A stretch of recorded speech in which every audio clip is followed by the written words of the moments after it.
আসসালামু আলাইকুম। আপনাদের কাজীবাড়ি হেরিটেজ স্টেটের সংক্ষিপ্ত ইতিহাস পর্বে আপনাদের সবাইকে স্বাগতম। আজকে আমরা এই ছবিটির ব্যাপারে, এর যা ইতিহাস সেটির ব্যাপারে আমরা আজকে আলোচনা করব।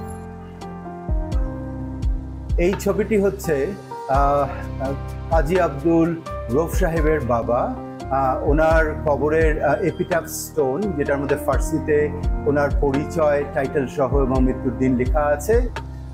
তো এখানে টাইটেল সহ ওনার নাম হচ্ছে হাদি আল মুলক হজরত মাওলানা আব্দুর রহিম মুদাজ্জিলুর আলী।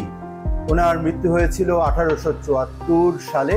উনি এই দক্ষিণ বাংলার খুব গুরুত্বপূর্ণ পীর সাহেব ছিলেন। ওনার সময় দুটি ঘটনা সংঘটিত হয়েছিল।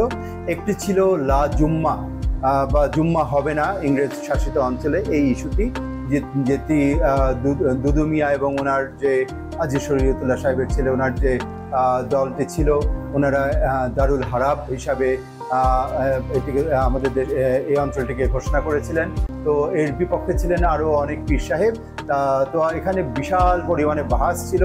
তো কাজী আব্দুল রউফ সাহেবের বাবা রহিম সাহেব, উনি সুদূর মিশরে গিয়ে আল আজহার ইউনিভার্সিটি থেকে একটি ফতোয়া নিয়ে আসেন এবং পুরো সমস্যাটির সমাধান করেন।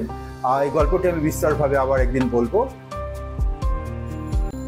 ওনার সময় দ্বিতীয় ঘটনাটি হলো যে 1857 সালে যখন সিপাহী বিদ্রোহ হয়, তখন ওনার দুই ভাই বিদ্রোহে ভাবে সম্পৃক্ত ছিল এবং যার জন্য ব্রিটিশ আর্মি এই কাজীবাড়ি হাভেলিতে আসেন এবং এসে তাদের দুজনকে ধরে নিয়ে যান। তাদেরকে রাজদ্রোহী ঘোষণা করা হয় এবং তাদের একজনকে কালাপানি দেওয়া হয় আন্দামান নিকোবর কারাগারে, আর উনি কখনো আর ফিরে আসেননি। আর দ্বিতীয় জন তাকে নিয়ে যাওয়া হয় ভারতবর্ষে, সেখানে নিয়ে তাকে কামানের সম্মুখে বেঁধে উড়িয়ে দেওয়া হয় গোলা দিয়ে। আর এটি ছিল তখনকার দিনের রাজদ্রোহিতার শাস্তি এবং তাদের যে সম্পত্তিগুলো ছিল সেগুলোকে বাজেয়াপ্ত করা হয়। এরপর থেকে আমাদের বংশে আপনার সৈয়দ মীর এবং বাক্স এই টাইটেলটি ব্যবহার করা আর হয় না। পরবর্তীতে মৌলভী আব্দুর রউফ সাহেব তিনি যেটা করেছিলেন, তিনি 1892 সালে কাজী টাইটেলটি গ্রহণ করেন সরকারি চাকরি, শাহের কাজীর চাকরির মাধ্যমে।